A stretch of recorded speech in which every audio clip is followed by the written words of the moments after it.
ल है आज दोस्रो दिन सुरु भयो फेरि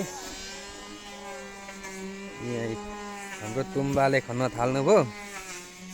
आज चाहिँ दोस्रो दिन हो। हिजो यहाँ एउटा खनिसक्यो यहाँ अनि यहाँ तिनवटा चाहिँ हिजो सक्यो। आज अब तिनवटा खनेर यहाँ अनि यो बिचमा यहाँ पनि खन्नुपर्ने। ए दाजु अनि हाम्रो दाजुले यहाँ गर्दै हुनुहुन्छ। अब सुरु भयो है। हाम्रो तुम्बा चाहिँ खनिराख्नु भएको छ। अहिले यतिको खाडी पुगिसक्यो। हाम्रो बुवा दाजु चाहिँ चिलाइराख्नु भएको छ। हाम्रो बुवा चाहिँ माटो ओसाइराख्नु भएको छ। यहाँ माटो थुपार्दा अलिक असर गरेन। हाम्रो बुवा चाहिँ गाडी ड्राइभर है। यो चाहिँ ठेला ड्राइभर। अलिक सजिलो हुँदो रहेछ यो ठेलाबाट हामीलाई निकाल्न चाहिँ सामान यो माटो फाल्नलाई।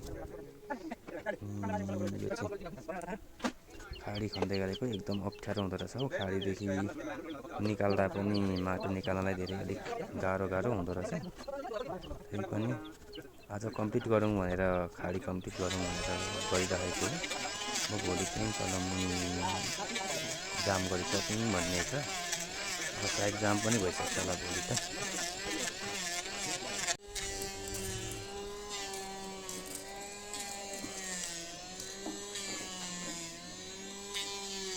परको हिसाबले अलिक पुगेको छैन। ल आजको दिनको चाहिँ यति नै हो काम। यहाँ ढोका बन्दैछ अनि यो खाडल हिजै खनेको थियो।